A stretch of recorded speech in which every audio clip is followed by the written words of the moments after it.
Shalom,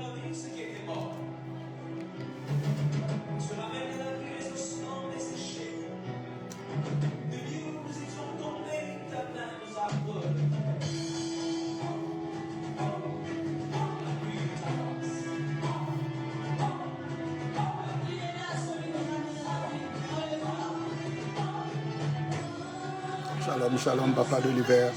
Père, grâce et sois béni.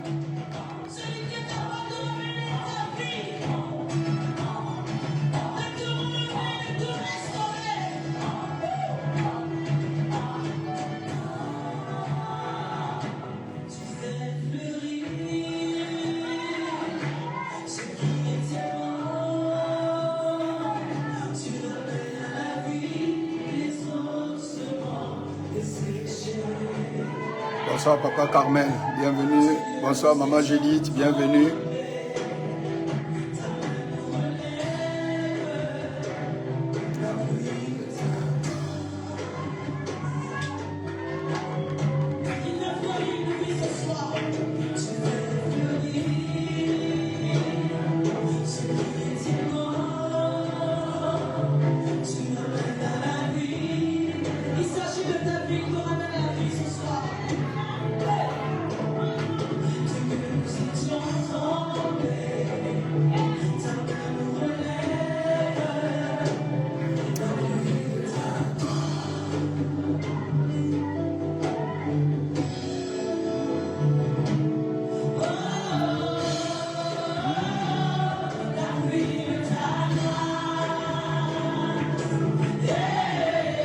Bonsoir maman Prudence, paix et grâce.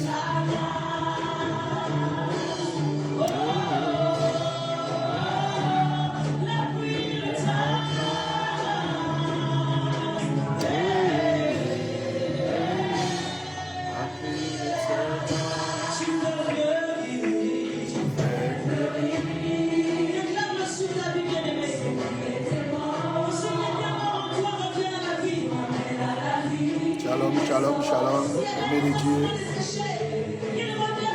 Shalom, maman Pamela. Bonsoir, maman Patricia. Paix et grâce.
Bonsoir maman Irène, paix et grâce.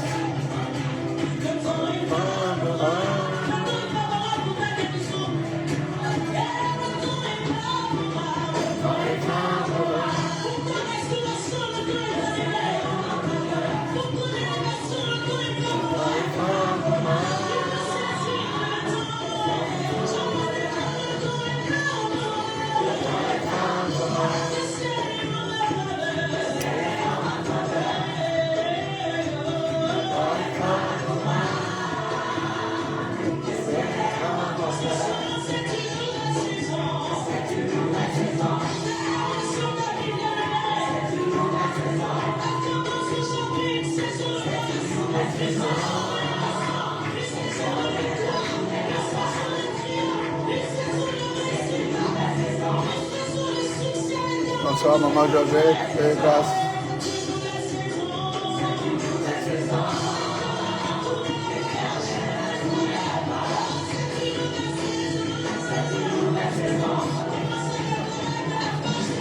Bonsoir, Papa Stéphane. Père, grâce, sois béni.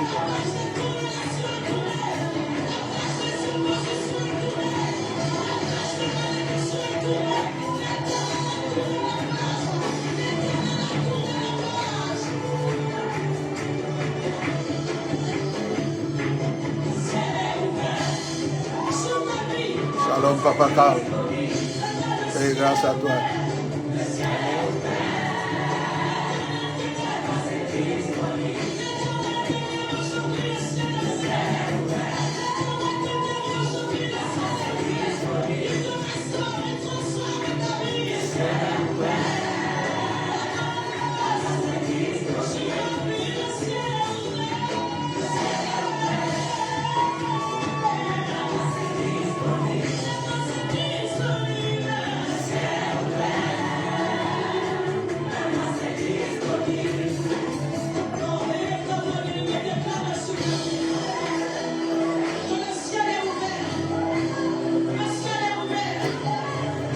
Gloire à Dieu.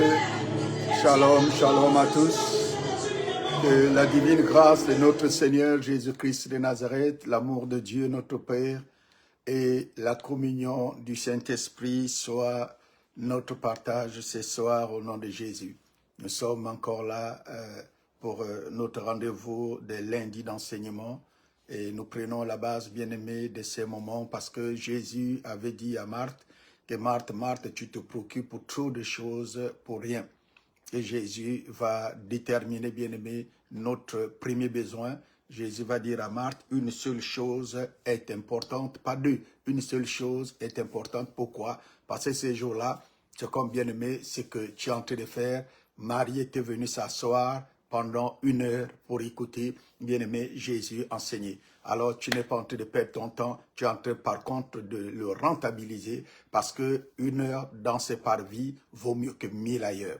Alors, considère que, bien-aimé, là où nous sommes dans ta présence, autour de sa présence, parce que il nous a promis que là où 2 ou 3 sont assemblés en son nom, il est au milieu d'eux. Nous nous voyons, bien-aimés, géographiquement loin des uns des autres, mais aux yeux de Dieu, puisqu'il tient toute la terre dans sa main, alors il sait que, bien-aimé, nous sommes dans le creux de sa main, dans la paume, bien-aimé, de sa main. Pour lui, bien-aimé, la distance n'existe pas et il est au milieu de nous actuellement pour nous accorder sa grâce, nous accorder sa faveur, nous accorder, bien-aimé, ses bénédictions, afin que, bien-aimé, sa parole puisse trouver place en nous. Ce matin, nous discutons de cela. Jésus a dit, si vous demeurez en moi et que mes paroles demeurent en vous, alors vous demanderez tout ce que vous voudrez et cela vous sera accordé. La condition ici, c'est que nous puissions demeurer en lui, afin que lui aussi demeure en nous. Parce que dans Jacques, il dit, approchez-vous de Dieu et Dieu s'approchera de vous. En un mot, Dieu nous a laissé le pouvoir, la lassitude de faire toujours le premier pas parce qu'il nous a créés pour que nous soyons des êtres libres. Il ne veut pas nous forcer. Il veut que, bien aimé, nous prenions l'initiative de venir à lui afin que lui, il vienne à nous. Il veut que nous prenions l'initiative, bien aimé, de faire le premier pas. Alors, il va faire, bien aimé, les autres pas pour nous ouvrir ses bras afin que nous puissions bénéficier de sa grâce. Et le mystère ici, c'est que le Seigneur Jésus dit, à partir du moment où, bien-aimé, nous demeurons en lui et que lui aussi, il demeure en nous, alors, à partir de ce moment, si nous gardons ses paroles, tout ce que nous allons lui demander, il va nous le donner. Et l'ange Gabriel avait dit à Daniel que dans les derniers temps, seuls ceux-là qui vont, bien-aimé, connaître leur Dieu agiront avec fermeté. Jésus va prendre cet autre exemple. Il dit, le sarment ne peut pas porter de fruits de lui-même. C'est impossible. Le sarment ici, c'est la branche de l'arbre. Une branche, dès que bien aimée, elle est détachée de l'arbre, ben, elle est condamnée à mourir. Elle ne peut porter de fruits que quand aussi longtemps, bien aimé, qu'elle est attachée à l'arbre. En un mot, si nous pouvons aller plus loin, nous dirons que les feuilles et les fruits que la branche porte, c'est bien aimé les fruits et les feuilles de l'arbre. Parce que la branche elle-même n'a pas d'identité. L'identité de l'arbre, de la branche plutôt, est tirée, bien aimé, de l'arbre. L'identité du fruit est tirée de l'arbre. L'identité de feuille, bien aimé, de l'arbre, de la branche, ce bien aimé, est tirée de l'arbre. C'est l'arbre qui est le moteur qui transmet la vie, bien aimé, aux branches, afin que les branches puissent maintenant porter le fruit. Bien que quand on parle, on croirait que, bien aimé, c'est la branche qui fait tout, alors que le mystère vient de l'arbre. C'est l'arbre qui a étendu, bien aimé, ses racines dans la terre pour tirer tous les nutriments dont a besoin l'arbre. Au travers de l'arbre, bien aimé, les branches, et par les branches, nous pouvons voir les fruits, nous pouvons voir les feuilles et tout ce que les arbres peuvent, ou plutôt les branches peuvent emporter. Donc, nous bénissons le Seigneur pour ces moments. Nous sommes là tous les lundis, de 21h à 22h heure de Paris et de 20h à 21h pour le moment heure de Libreville jusqu'au mois d'octobre où Paris va passer en air d'hiver afin que nous puissions tous passer par voir ces moments de 21h à 22h. Soyez abondamment bénis, que la grâce et la faveur du Seigneur soient votre partage pendant que le Saint-Esprit bien-aimé nous conduit et nous inspire. Je vais prier. Père de gloire, je te remercie pour ces moments. Je te bénis pour la présence de ma sœur, de mon frère. Je prie que, Seigneur, oh Dieu, tu ouvres, le Seigneur, oh Dieu, ton ciel, comme, Seigneur, oh Dieu, nous l'avons entendu, Seigneur, oh Dieu, dans ces magnifiques chants. Que ta grâce, Seigneur, oh Dieu, soit déversée sur nous et que ta faveur nous amène, Seigneur, oh Dieu, à saisir, Seigneur, oh Dieu, ces bénédictions que tu réponds au travers de ta parole, parce qu'il est écrit qu'au commencement était ta parole et c'est par ta parole, Seigneur, oh Dieu, que toutes choses ont été faites. Nous voulons nous attacher à toi ce soir et que toute la gloire te revienne pour les siècles des siècles. Au nom glorieux de ton Fils Jésus-Christ de Nazareth, notre Seigneur et Sauveur, nous avons prié. Amen. Amen, amen, amen. Gloire, honneur à notre Dieu au nom de Jésus-Christ de Nazareth. Nous sommes là, bien-aimés, en train de parler comme thème principal, comment connaître la volonté de Dieu. Et nous avons commencé par, bien-aimés, déjà 2 points. Le premier point, nous avons dit que nous connaissons la volonté de Dieu par, premièrement, la nature. Dieu parle au travers de la nature, parce que dès que l'être humain prend existence sur la terre, eh bien, le premier symbole avec lequel il rentre en contact, c'est la nature. Deuxièmement, nous avons dit que l'homme connaît la volonté de Dieu aussi par sa parole. C'est par sa parole que nous avons, bien aimé, une plus large, une plus étendue révélation de la volonté de Dieu. Et troisièmement, nous sommes en train d'étudier que l'homme aussi connaît la volonté de Dieu au travers des dons que Dieu lui a faits. Parce que la Bible déclare, bien aimé, que Dieu a fait à l'homme des dons. Et au travers de ces dons, Dieu voudrait interagir avec chacun d'entre nous. C'est pour cela que dans le royaume, pour tous ceux-là qui ont reçu Jésus comme Seigneur et Sauveur, tous ont reçu au minimum un don. Et la Bible nous révèle dans 1 Corinthiens chapitre 12 qu'il y a au total, dans les dons les plus usuels, c'est bien aimé 9 dons, qui sont les dons de la parole de sagesse, le don de la parole de connaissance que nous avions déjà étudié. Et ce soir, nous allons étudier le don de discernement des esprits. Après, nous étendrons notre étude par, bien aimé, le don de prophétie, le don de parler diverses sortes de langues, le don d'interprétation de langue. Et nous terminerons avec le troisième et dernier groupe, qui est le groupe, bien aimé, de dons de puissance, qui sont le don de foi, le don des guérisons et le don des miracles. Nous les avons classifiés, les 9 dons, bien-aimés, en 3 groupes pour que l'étude soit facile. Parce que quand l'apôtre Paul, bien-aimé, l'a révélé, il a donné selon l'inspiration que le Saint-Esprit donnait, mais nous avons voulu pour mieux étudier les dons, pour que, bien-aimé, la révélation puisse être accessible, plus facilement accessible. Nous avons classifié les 9 dons, bien-aimés, en 3 groupes. Le premier groupe, nous l'appelons, et tous les exégèses de la Bible l'appellent, bien aimé, le groupe de dons d'inspiration. Et nous avons dit le premier rôle, le rôle principal de don d'inspiration, le don que le Saint-Esprit nous inspire, c'est, bien aimé, pour nous aider dans la prière, pour nous aider d'avoir le pouvoir dans le monde spirituel. Le deuxième groupe que nous étudierons, assurément selon la volonté de Dieu bientôt, c'est le groupe des dons vocaux. Les dons vocaux, c'est comme cela se dit, les dons qui parlent. C'est donc quand nous le recevons, automatiquement, nous devons libérer, nous devons dire ce que le Seigneur nous dit. Alors que le premier, le don d'inspiration, théoriquement, nous n'avons pas tous les dit. Nous disons si le Saint-Esprit nous amène, bien aimé, à les révéler, mais principalement, la raison principale pour laquelle Dieu nous donne ces dons-là, c'est pour que nous puissions, bien aimé, rentrer dans la prière, parce que le Seigneur voit la disposition de notre cœur et il voudrait, bien aimé, que quelqu'un prie, parce que tant que nous prions pas, tant qu'un homme ne lève pas la voix pour prier, Dieu ne peut pas rentrer en scène sur, bien aimé, la terre. Alors, pourquoi? Parce que la terre a été donnée au Fils de l'homme.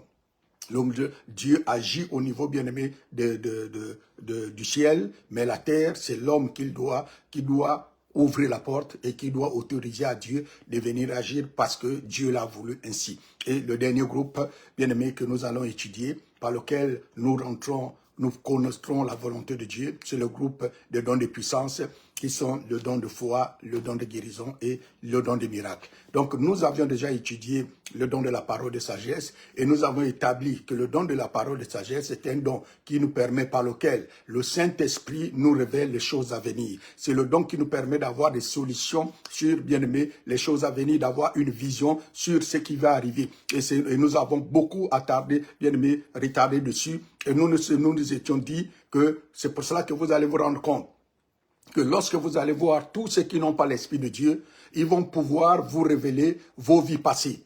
Mais le diable et les démons ne connaissent pas votre avenir. Donc, il n'y a que le Saint-Esprit qui peut révéler les choses futures. Parce que le diable et les démons et les gangas et les marabouts et les faux prophètes, bien aimés, et nous avons un peu parlé, nous avons ouvert un peu la porte là-dessus en parlant, bien aimés, des faux prophètes et ceux qui prophétisent avec l'esprit de Python. Nous avons, bien aimé, ce soir, nous allons voir et nous avons vu la dernière fois avec cette femme-là qui avait l'esprit de Python et nous sommes dit, on peut dire ici que c'est le diable, lui, ne peut vous révéler que votre passé, parce que le passé, nous l'avons connu. Et c'est pour cela que nous avons introduit dans notre enseignement de la semaine dernière, nous avons un tout petit peu parlé, bien aimé, des esprits guides qui accompagnent, bien aimé, tous les êtres humains et qui peuvent révéler aux gens vers lesquels vous allez partir, bien aimé, votre passé et votre présent. Mais le futur, le diable, les démons n'auront jamais la possibilité de vous révéler les choses futures. C'est pour ça que vous voyez la différence entre les prophètes actuels et les prophètes qu'on avait avant. Les prophètes qu'on avait avant, c'est des prophètes qui rentraient plus dans le monde, bien aimé, dans l'avenir, qui révélaient plus ce qui devait arriver que ce qui est déjà passé. Alors que, bien aimé, nos prophètes aujourd'hui, c'est quoi? C'est dire la couleur de ton sous-vêtement, bien aimé, dire le nom, le prénom, la date de naissance. Ça, c'est des choses connues. Ça, c'est des choses, bien aimé, que les démons connaissent. Dire ce que vous avez mangé, avec qui vous avez été dans le passé, quel est votre parent, le nom ceci. Mais pour pousser maintenant la prophétie, afin de rentrer dans le monde spirituel, là, à partir de ce moment, ils sont bloqués. Et nous avons dit, c'est pas tous, bien aimés, qui sont des faux. Mais à partir de ce moment, nous pouvons faire une distinction. Les vrais qui ne peuvent pas aller, bien aimé, dans le monde spirituel, plutôt dans l'avenir, ça veut dire que, bien aimé, ces gens-là, en vérité, ils n'ont pas le ministère prophétique. C'est des gens qui, bien aimé, coulent dans le don de la parole, de connaissance et le don de discernement des esprits. C'est pour ça qu'ils n'ont pas, comme ils n'ont pas le don, bien aimé, de la parole de sagesse qui les amène à voir l'avenir, ils sont bloqués là. Pourquoi? Parce que nous avons dit que les véritables prophètes, un prophète, c'est celui qui a au minimum déjà dans sa vie, bien aimé, la manifestation des 4 dons, qui sont le don de la parole de sagesse, le don de la parole de connaissance, le don de discernement des esprits et le don de prophétie. Ça, c'est la base, bien aimé, de la vie d'un prophète. Et nous avons dit le prophète maintenant qui travaille son don, qui passe du temps dans la présence de Dieu, qui aiguise son don. Alors à partir de ce moment, Dieu peut l'accorder puisque la Bible nous autorise à demander les dons les meilleurs. Donc, si il nous manque un don et nous nous rendons compte que nous avons besoin de ces dons, il suffit de demander et Dieu va nous le donner à condition que ce que nous demandons soit pour, bien aimé, le bien de l'Église. Et c'est ce que nous avons dit lundi dernier. Parce que j'ai connu beaucoup de frères, j'ai connu beaucoup de sœurs. À l'Église, on ne prophétise pas. Mais quand on va dans un petit groupe, à la partir de ce moment, tu entends, non, il y a eu des prophéties. Mais les prophéties, là, ce n'est pas fait pour que, bien aimé, ça soit donné dans des petits groupes, dans des maisons. Ça, c'est de la manipulation que certaines personnes emploient le plus souvent sur la base de points psychologiques. Ils connaissent et puis ils jouent avec la sensibilité de certaines personnes. Et ceux qui ne sont pas enseignés vont dire oui, il y a eu des prophéties, alors que pour la plupart, c'est souvent pas des prophéties. C'est des gens qui ont déjà le contact avec la maison, qui savent certaines choses ou qui voient un peu certaines choses. Si vous rentrez chez quelqu'un, vous pouvez bien aimer savoir que là, c'est comme ça, vous fermez les yeux. Ah, je vois que tu as des blocages au niveau des finances et tout et tout. Est-ce que ça, c'est une prophétie? Non. Ça, c'est bien aimé de la psychologie qu'on est en train d'utiliser comme une prophétie, alors que ce n'est pas une prophétie en soi. Alors, nous devons être enseignés. Pourquoi? Parce que la Bible nous l'exhorte. 1 Corinthiens chapitre 12, que nous lisons bien aimé tous les lundis, depuis que nous avons connu cet enseignement, nous dit ceci. 1 Corinthiens chapitre 12, à partir du verset 1er, il dit, pour ce qui concerne les dons spirituels, je ne veux pas, frères, que vous soyez dans l'ignorance. En un mot, bien aimé, le Seigneur ici nous dit, il est en train de nous dire, de nous répéter, que tu peux ignorer tous les autres dons. Tu peux ignorer tout le reste, bien aimé, mais en ce qui concerne les dons spirituels, tu ne dois pas être dans l'ignorance. Pourquoi? Parce que tant que tu es dans l'ignorance, tu vas être manipulé et tu vas être, bien aimé, ballotté à tout vent de doctrine. N'importe qui te dira, bien aimé, du n'importe quoi et tu accepteras. Pourquoi? Parce que tu n'as pas, bien aimé, tu n'es pas assis dans la connaissance. Parce que la Bible nous dit que mon peuple périt par une manque de connaissance. Mon peuple est trompé parce qu'il manque la connaissance. Quand tu n'as pas de connaissance, bien aimé, celui qui a le peu va bien aimer dire faire de toi ou de te dire tout ce qu'il veut parce qu'il sait que tu ne connais pas. Le véritable problème au jour d'aujourd'hui, depuis l'époque de Jésus, c'est la connaissance. Parce que Jésus savait que dans le monde spirituel, on ne règne que par la connaissance. C'est la connaissance qui fait en sorte que les gens soient assis. C'est la connaissance qui fait en sorte, bien aimé, que les gens soient matures, que les gens, bien aimés, atteignent la stature de Christ. C'est par la connaissance. Pourquoi? Parce que Christ est la parole. Même quand le diable, quand il va vouloir, bien aimé, venir te tromper, quand il va venir te tenter, le diable va t'apporter la parole. Pourquoi? Parce que quand il est allé tenter Jésus dans le désert, il n'est pas venu, bien aimé, avec n'importe quoi. Il est venu vers Jésus avec la parole. Alors quand il va venir vers toi, il va aussi venir avec la parole. C'est pour cela, bien aimé, si tu ne sais pas, si tu ne connais pas en retour la parole, comme bien aimé Jésus nous l'a démontré, eh bien, il va t'amener dans ce qu'il a voulu voir. C'est ce que nous avions le plus souvent dans la vie de certaines personnes. Dieu m'a dit, mais quand Dieu, bien aimé, dit, il soutient ce qu'il dit. Dieu ne peut pas te dire une chose et puis on voit que c'est le contraire qui arrive. Non. La Bible déclare que je veille sur ma parole, je veille sur ce qu'il a dit pour soutenir. Quand Dieu t'a dit quelque chose, bien aimé, il peut se passer un jour, il peut se passer une semaine, il peut se passer un mois, il peut se passer un an, il peut se passer 10 ans, il peut se passer même 25 ans comme bien aimé. Cela s'est produit dans la vie d'Abraham, mais cela finira toujours par s'accomplir parce que la parole de Dieu ne répare jamais à lui sans avoir au préalable accompli ce pour lequel, bien aimé, il a envoyé. Et la Bible, bien aimé, compare la parole de Dieu avec la pluie et la neige. Quand il pleut, bien aimé, la pluie vient mouiller la terre. Et quand elle mouille la terre, après quoi, bien aimé, elle attend le soleil. Quand le soleil vient, il va se produire entre l'eau qui est sur la terre et la chaleur, bien aimé, du soleil, le phénomène d'évaporation, et l'eau va s'évaporer et va repartir vers les nuages sous forme de vapeur, sous forme d'air. Et quand cette eau-là va repartir vers les nuages, elle va encore, bien aimé, se connecter aux nuages, et quand le vent souffle, il va encore avoir la pluie. Et c'est pour cela que nous avons l'habitude de dire que tant que tu n'as pas donné au ciel, le ciel ne te donne pas. C'est la terre qui doit donner au ciel pour que le ciel déverse, bien aimé, ses bénédictions. Alors Dieu nous dit ici que tu peux ignorer tout le reste là, mais il ne faut pas qu'un enfant de Dieu, il ne faut pas qu'un véritable chrétien ignore les dons spirituels. En ce qui concerne les dons spirituels, je ne veux pas, frère, je ne veux pas, sœur, que vous soyez dans l'ignorance. C'est pour ça que je m'avertis, bien aimé, à vous dire cela, à vous répéter cela, à vous rappeler cela, comme bien aimé nous le disait l'apôtre Pierre. Il dit, je sais que vous le connaissez.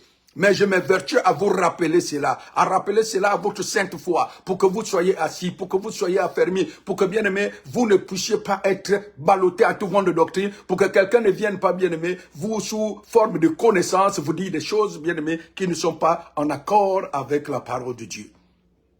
Parce que dans les derniers temps, comme nous l'avons cité, le diable, bien aimé, va être plus rusé. Parce que le bien aimé, l'une des armes qu'il utilise, c'est la ruse. Le diable, il utilise la ruse. Et comme il sait que beaucoup des enfants de Dieu sont sensibles quand on leur dit que la parole est là, à partir de ce moment, dès que les gens vont dire la parole, ils vont faire. J'ai suivi,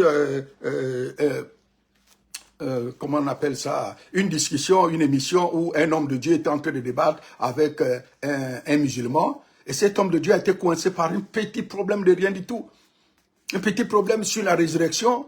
Ici, là, c'était question de savoir qui était venu enlever la pierre. Et le musulman, c'est le savant musulman, Ahmed Didar est venu dire que non. Est-ce que si Jésus était mort, pourquoi Marie de Magdala et les autres femmes étaient parties au tombeau pour vouloir oindre Jésus? Est-ce qu'on est mort? On ne peut pas oindre un mort. Donc, à partir de ce moment, c'est ce qui détermine que Jésus n'était pas mort, puisque les femmes sont allées pour vouloir oindre Jésus. Mais ce qui était faux. Voyez-vous, c'est ça la lecture de la parole. Les femmes n'étaient pas allées oindre Jésus. Si, bien aimé, nous avons l'habitude de lire la Bible, nous savons que c'était la coutume des Juifs. Ah, bien aimé, quand quelqu'un mourait, au 3e jour, d'aller déposer les aromates autour, bien aimé, du tombeau, pour que l'odeur de la putréfaction qui devait sortir du tombeau n'embête pas les gens qui passeraient, bien aimé, autour du tombeau. Donc, c'est ce qui s'est passé. Et c'est ce que cet homme-là, ce musulman, a voulu par là, a voulu attraper l'homme de Dieu. C'était la coutume, parce que ça ne s'est pas fait seulement avec Jésus. Puisque même quand Lazare est mort, quand Jésus les a dit enrouler la pierre, qu'est-ce qu'il a fait? Bien aimé, Marthe a dit, il sent déjà. Pourquoi Marthe savait que Lazare sentait déjà? Parce que, bien aimé, la veille, elles étaient venues avec Marie pour déposer les aromates, bien aimé, là où il y avait la pierre qui bouchait le tombeau de Lazare. Et c'était ça la coutume. Donc ici, là, quand Marie et les autres femmes sont allées au tombeau, ce n'était pas pour oindre le corps de Jésus, non. C'était pour déposer les aromates, pour bien aimer, autour de la pierre, pour que l'odeur qui devait sortir de l'intérieur ne puisse pas, bien aimer, embêter ce qui était à l'extérieur. Et c'est très, très important que nous avons besoin de la connaissance et de savoir qu'est-ce que la Bible dit par rapport à chaque cas. Parce que tout ce que nous allons vivre, bien aimé, la Bible nous révèle déjà ce qui se passe. La Bible nous donne des solutions, la Bible nous donne des réponses à cela. Alors, prenons maintenant, bien aimé, notre Bible ce soir, puisque nous avons déjà étudié le don de la parole de sagesse.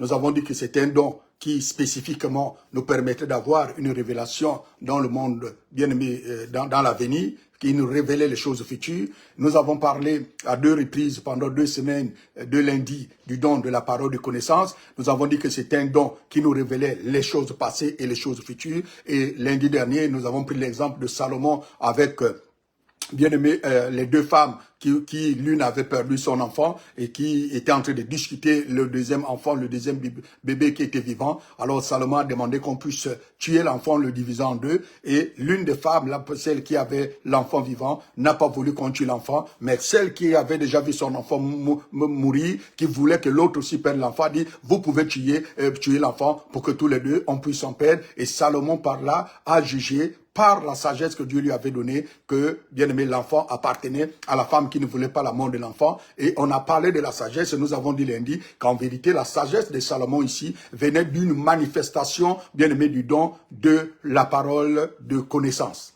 C'était par cette parole de connaissance que Salomon a pu, bien aimé, résoudre cette situation. Alors, ce soir, je vais vous inviter à prendre vos Bibles dans 1 Corinthiens chapitre 13.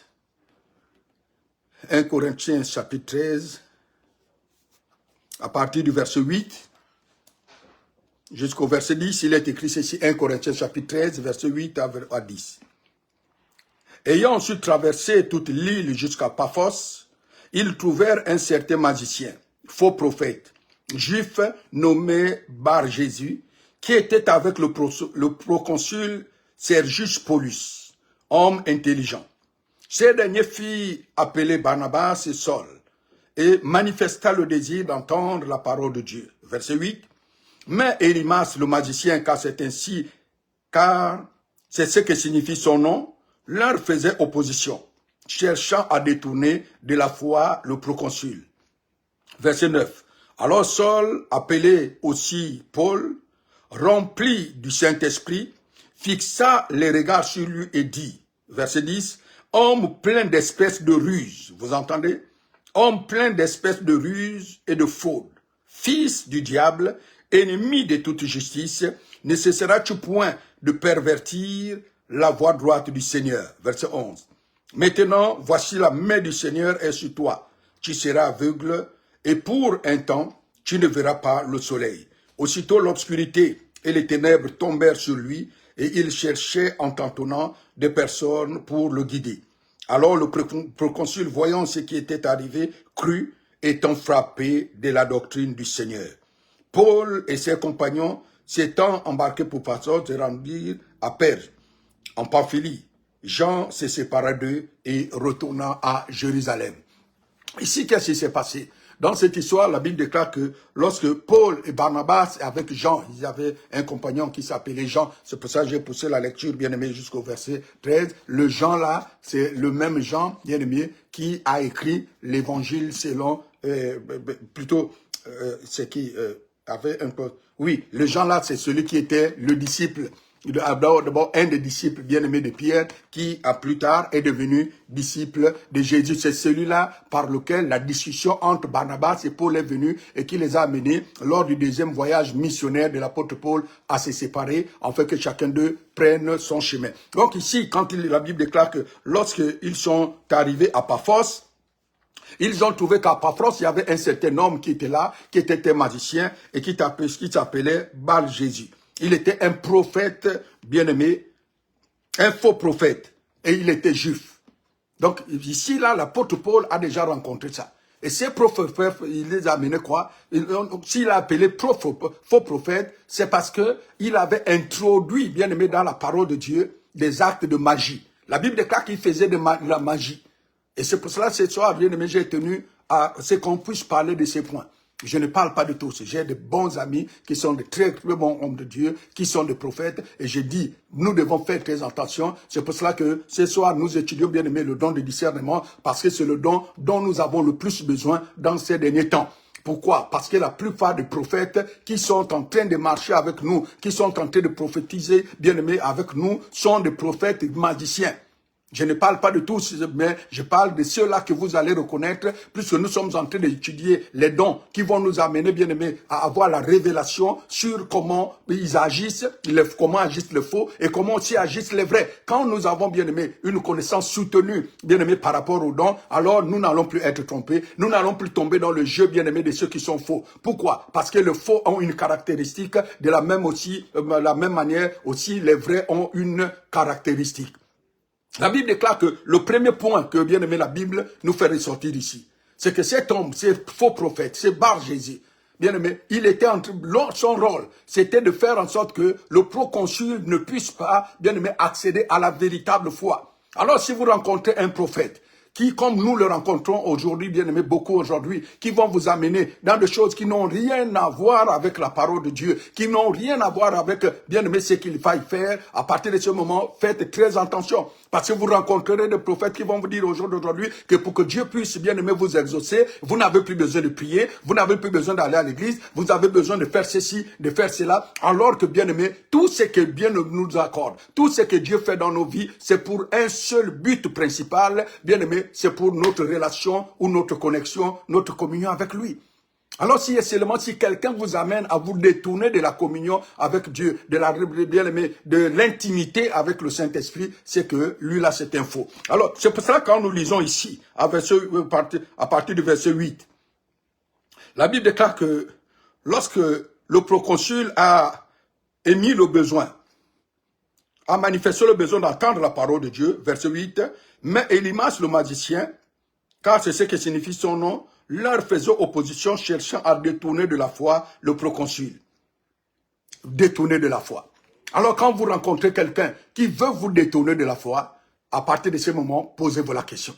Quand vous rencontrez quelqu'un qui veut vous détourner de la prière, alors faites très attention. Quand vous rencontrerez quelqu'un qui veut vous détourner, bien aimé, de l'église, alors faites attention. Parce que beaucoup de faux prophètes aujourd'hui ont le même dénominateur commun, ont ces messages-là qui consistent à dire que non, Dieu c'est pas seulement dans l'église. Je sais que Dieu c'est pas seulement dans l'église, mais bien aimé, l'église est l'institution que Jésus est venu établir sur la terre pour, bien aimé, représenter son royaume.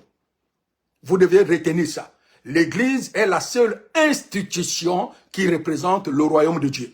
C'est pour ça que quand Jésus vient, Jésus est mort à la croix, bien-aimé, pour son église. C'est pour ça que l'église est appelée l'épouse de Christ. C'est pour ça, bien-aimé, Jésus est venu pour dire que quand je vais bâtir mon église, même les portes de séjour de mort ne prévaudront pas contre elle. Et beaucoup vont vous dire, oui, mais l'église, c'est pas les bâtiments. L'église, c'est pas ici. Oui, l'église, c'est pas les bâtiments. C'est nous qui sommes l'église. Mais vous devez comprendre, bien-aimé, que nous n'avons aucune valeur si et seulement si nous ne sommes pas dans un endroit où nous avons, bien-aimé, rendez-vous avec Dieu.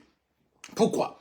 Parce que souvenez-vous, que lorsque Jésus va, bien-aimé, mourir, va ressusciter, pendant 40 jours, Jésus va dire, bien-aimé, aux disciples, va enseigner beaucoup de choses. Mais Jésus va dire deux choses aux disciples. Deux choses, bien-aimé, qui semblent être opposées l'une à l'autre. La première chose que Jésus dit avant de mourir, Jésus va le dire, non, avant de partir, après la résurrection, Jésus va dire, je vous envoie dans le monde entier. Allez prêcher la bonne nouvelle, allez prêcher l'évangile. Parce que l'évangile veut dire la bonne nouvelle de ce que Jésus a déjà fait pour nous. C'est pour ça l'évangile, bien aimé, ça, on ne va pas puiser l'évangile dans le futur. L'évangile, on l'apprend, bien aimé, dans le passé. Pourquoi? Parce que nous sommes tous d'accord avec Dieu qu'à la croix, Jésus a crié que tout est accompli. Donc l'évangile est la bonne nouvelle de ce que Jésus a déjà fait pour nous dans le passé. Alors Jésus va leur dire que ces paroles-là que je vous ai données, cette bonne nouvelle que vous aviez, que je suis venu mourir pour vos péchés, pour les péchés de l'humanité, et je vous ai donné la vie. Cette vie-là, vous devez la répandre à tout homme et chez toute femme qui voudrait ouvrir son cœur et me recevoir comme Seigneur et Sauveur. Alors, allez annoncer au monde entier. Et vous allez aussi les baptiser au nom du Père, du Fils et du Saint-Esprit et les enseigner à garder tout ce que je vous ai prescrit. Ça, c'était le message central de Jésus. Mais écoutez ce que Jésus dit après. Jésus dit, mais ne partez pas encore. C'est comme s'il se contredisait. Jésus dit, avant de commencer cette mission que je vous confie, allez-y d'abord à la montagne des Oliviers. Allez-y d'abord là où nous étions, là où nous nous sommes séparés, là où nous avons pris notre dernier repas, là où je vous ai donné mes dernières consignes. Parce que les dernières consignes, bien aimées, ont été données à la chambre haute du monde des Oliviers. Alors allez-y m'attendre là-bas, et c'est là-bas où vous allez recevoir la promesse du Père dont je vous ai parlé. Parce que depuis, je vous ai dit que le Père va faire avec vous quelque chose de spécial, de la même manière que quand le Père m'a envoyé, il m'a envoyé le Saint-Esprit. De la même manière, quand le Père va vous envoyer, il va vous donner la même puissance, il va vous donner la même personne qui va aller avec vous et qui va faire en sorte que la puissance qui était en moi se manifeste aussi dans vos vies pour que ce que je faisais, vous soyez capable de le faire. Est-ce que vous me comprenez? Jésus va le dire, allez-y, mais il va le dire, allez entendre. Et le jour de la Pentecôte, bien aimé, le Saint-Esprit n'est pas dit que non, c'est les disciples, et puis il va aller les chercher partout, non. C'était ceux qui étaient dans la chambre haute du mont des Oliviers qui ont reçu le miracle. De la même manière, bien aimé, lorsque Jésus ressuscite, la Bible déclare qu'un jour, Jésus va venir au milieu des apôtres. Que Thomas n'était pas là. Est-ce que Jésus a dit que Thomas est mon apôtre, je vais aller me révéler à lui là où il est? Non. Jésus s'est révélé à ceux qui étaient au bon endroit. Alors, il ne faut pas qu'on on vienne vous enseigner pour vous dire que non, Dieu est partout, Dieu est dans le cœur, Dieu au jour d'aujourd'hui, on peut adorer nos ancêtres, on peut adorer bien aimé. Si leurs ancêtres là étaient puissants, moi je pense qu'ils ne seraient pas là où ils sont. Moi j'adore Jésus, parce que la Bible me montre que, bien aimé, Jésus est mort, il est ressuscité. Et je peux enlever la Bible. Si, bien aimé, si je m'attache à Jésus aujourd'hui, parce que j'ai une conviction intérieure que cet homme-là, il est réellement ressuscité. Parce que j'ai des preuves, bien aimé, que Jésus est ressuscité, que Jésus est vivant. C'est pour ça que je l'adore. Je n'adore pas un mort. J'adore celui qui est vivant, celui qui peut me secourir, celui qui peut m'apparaître, celui qui peut se révéler, celui qui parle aujourd'hui, celui qui entend quand je crie à lui. Mon grand-père bien-aimé n'attend pas quand je crie à lui, puisqu'il n'était pas capable de de sauter de lui-même. Comment s'il n'est pas capable de s'aider lui-même, c'est à moi qu'il va m'aider. Et c'est ce que les animistes sont aujourd'hui en train de vouloir amener les gens. Non, c'est ceci, vous allez adorer vos ancêtres. Vos ancêtres là, c'est qui? Qu'on vous demande d'adorer. C'est qui? Par rapport, bien aimé, au roi de rois, au Seigneur des seigneurs, au Dieu vivant. C'est le ressuscité le troisième jour. Au lieu d'adorer celui qui est vivant, au lieu d'adorer celui qui peut vous secourir, au lieu d'adorer, bien aimé, celui qui a donné sa vie à la croix pour vous, vous êtes là, on va vous demander de vous disperser. Non. La Bible est claire, bien aimé, que Jésus a dit, il y a un endroit, de la même manière que la nature doit nous enseigner. Si vous n'avez pas l'adresse, on ne peut pas, bien aimé, vous livrer un colis.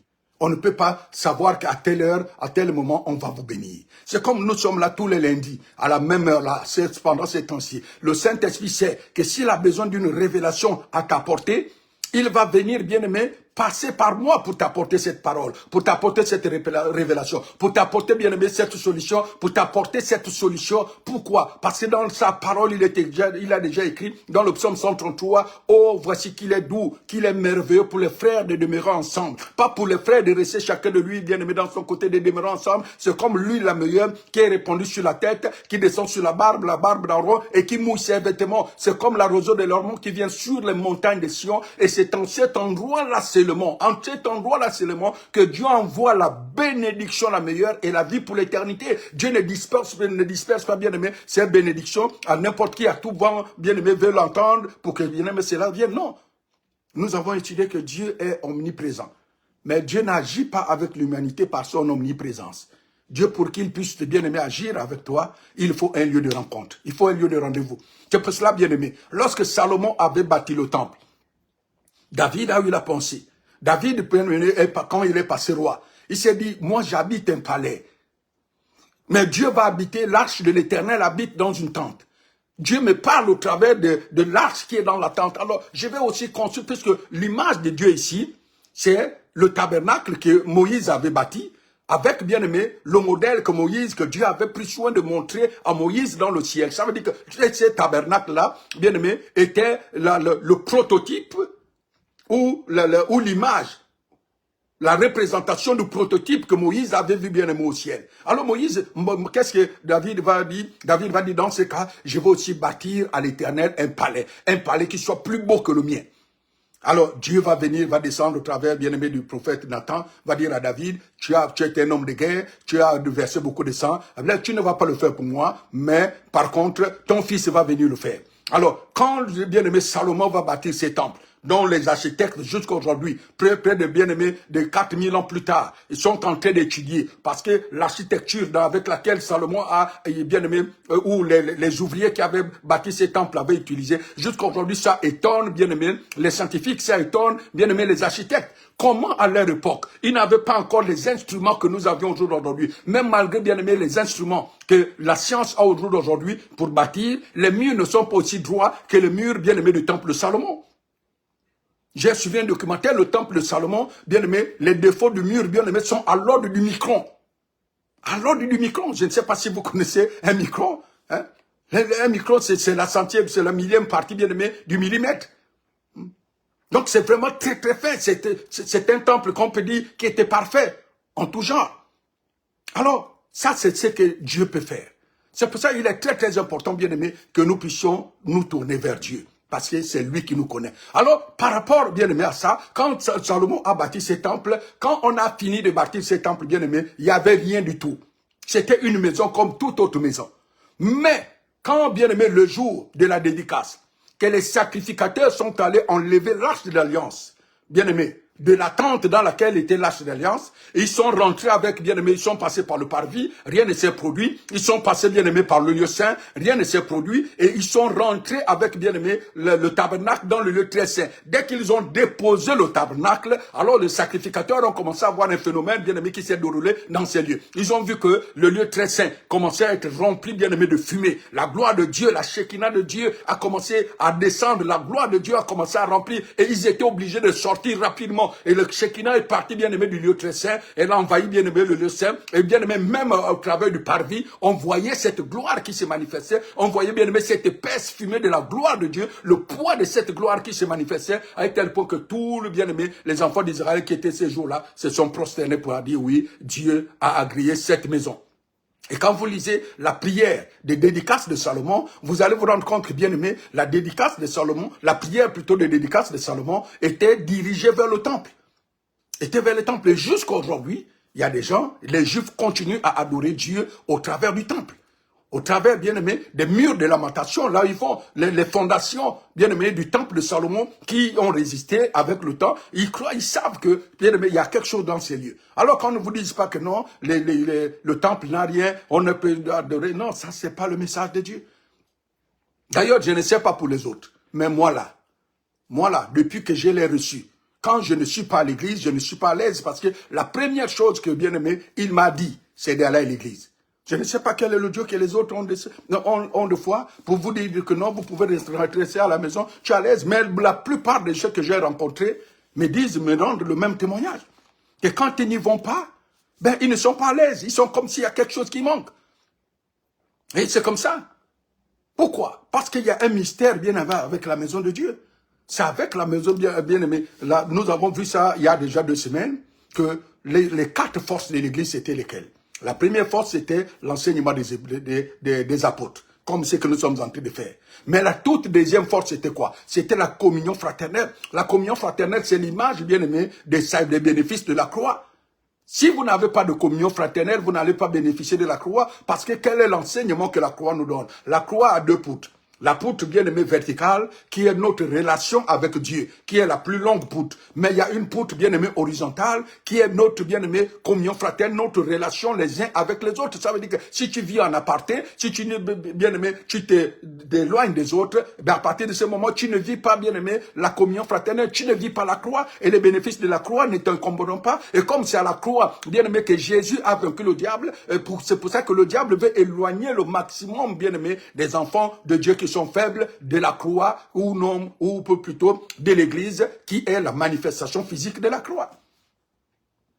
Et si vous me comprenez ce soir? Donc c'est ça. Le diable ici, c'est pas des ruses qu'il va vous éloigner, bien aimé, de la foi. Et parce que les gens vont vous dire non, s'éloigner de la foi, c'est tout simplement, c'est confesser Jésus dans son cœur. Non. Ici, là, s'éloigner de la foi, ce n'était pas confesser Jésus. C'était rester avec, bien aimé, Paul et Barnabas, qui les annonçaient la parole de Dieu.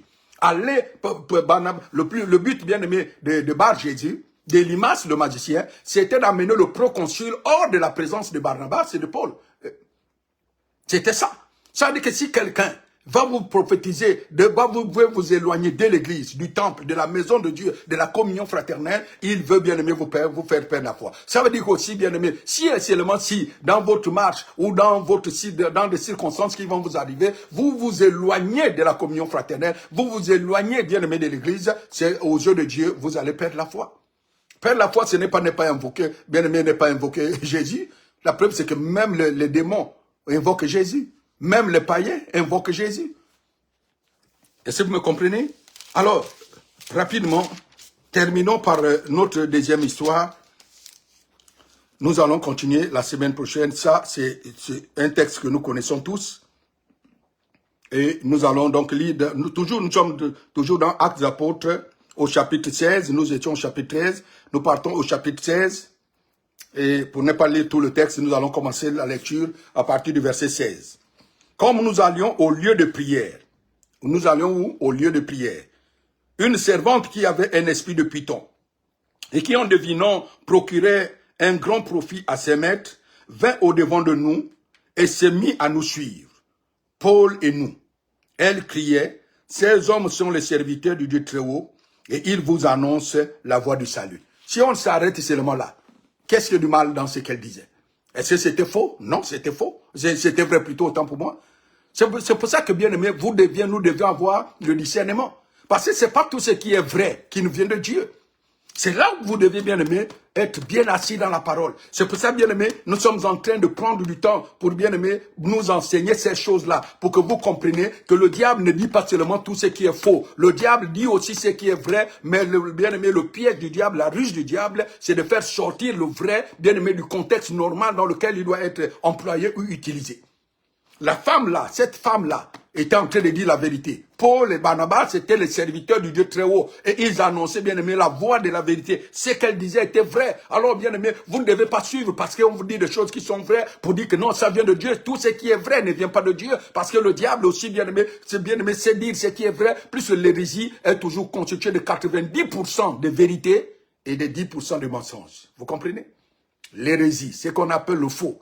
Le diable va vous amener, bien aimé, un package avec la vérité, mais dedans là-bas, c'est comme quand vous mangez du poisson, il faut faire très très attention, bien aimé, avec les arêtes. Alors, c'est ce que la femme-là est en train de dire. La Bible déclare que le don de cette femme-là, c'était deviner les choses. C'était dire des choses à certaines personnes.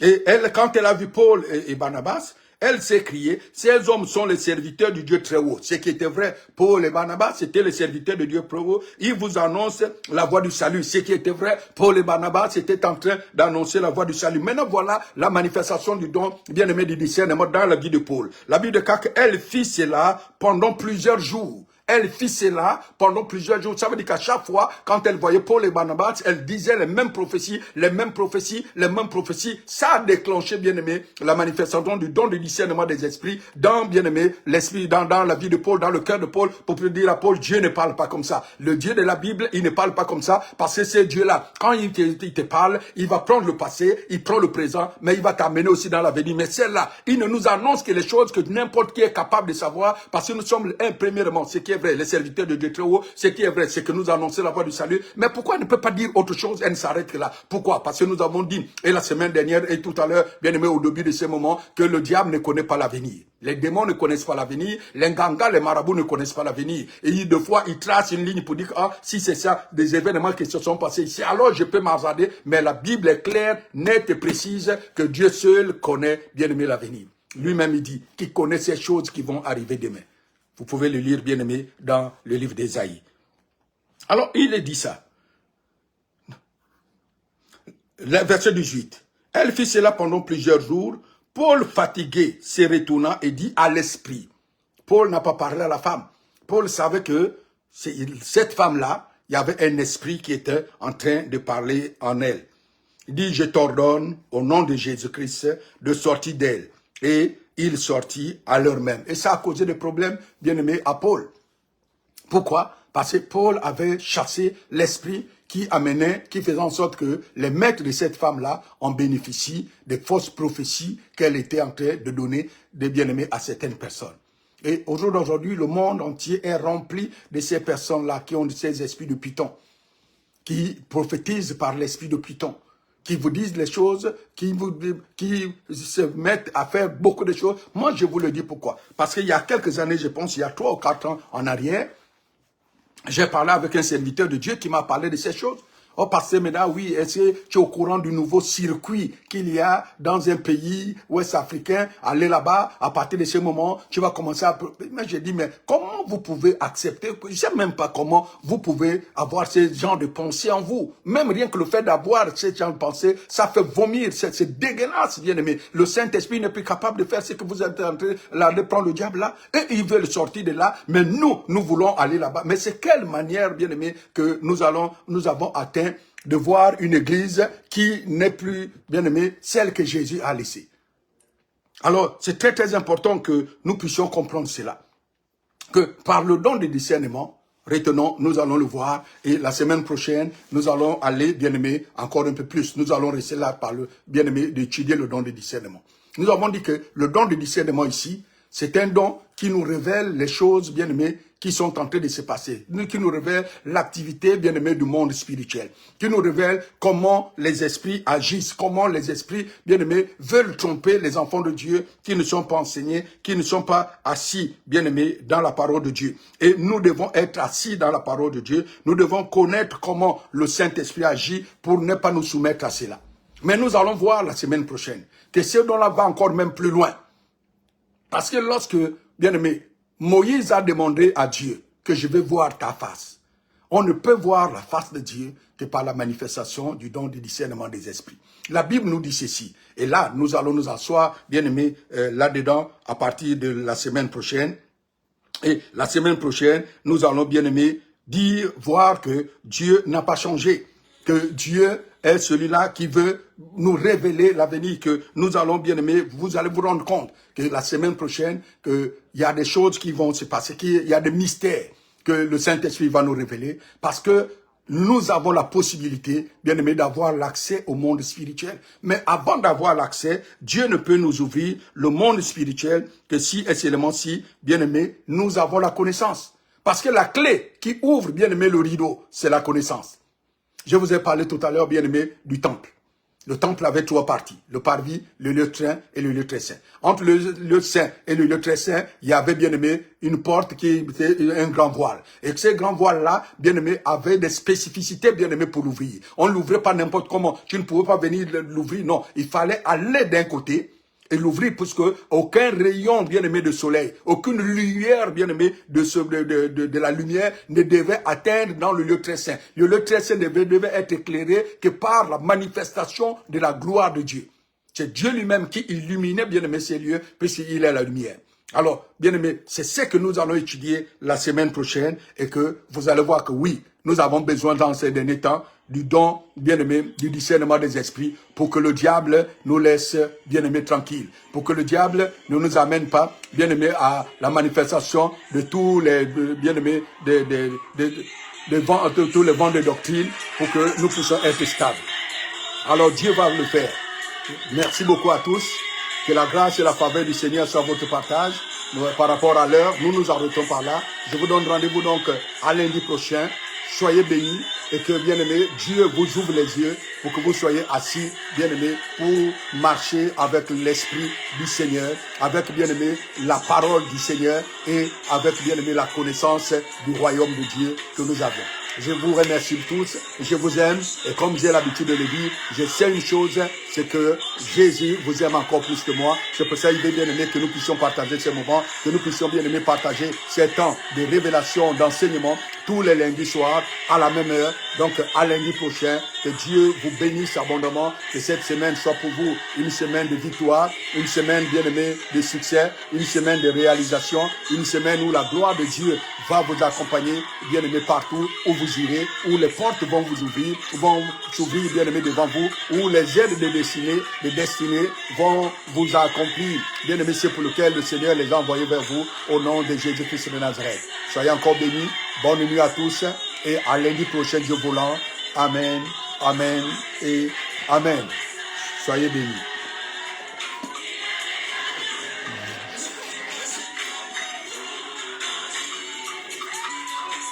Merci, merci. À lundi prochain.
Merci.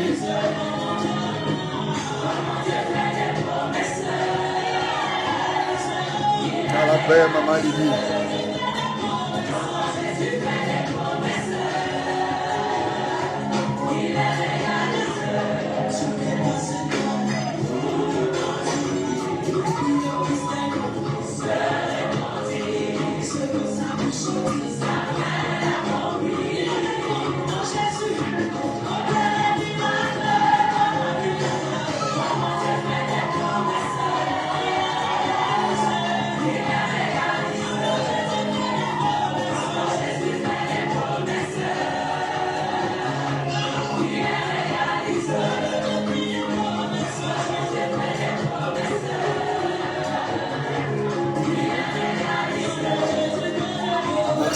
bonne soirée. À lundi prochain, 20h, 21h pour Libreville et 21h, 22h pour Paris.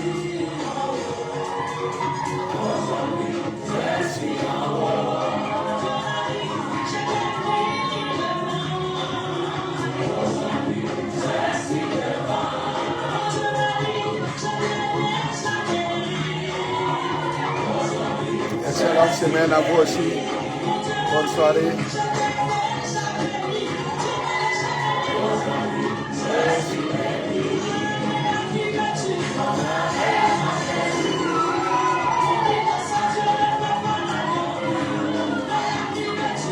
Shalom mon fils de l'hiver.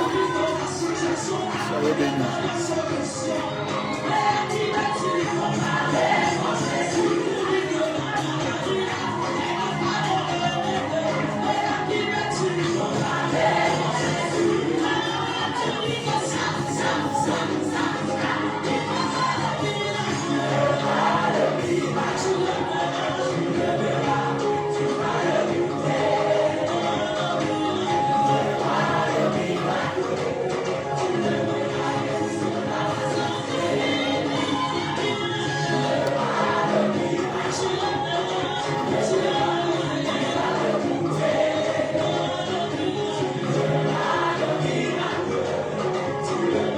Bonsoir, pasteur André.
Alors, merci.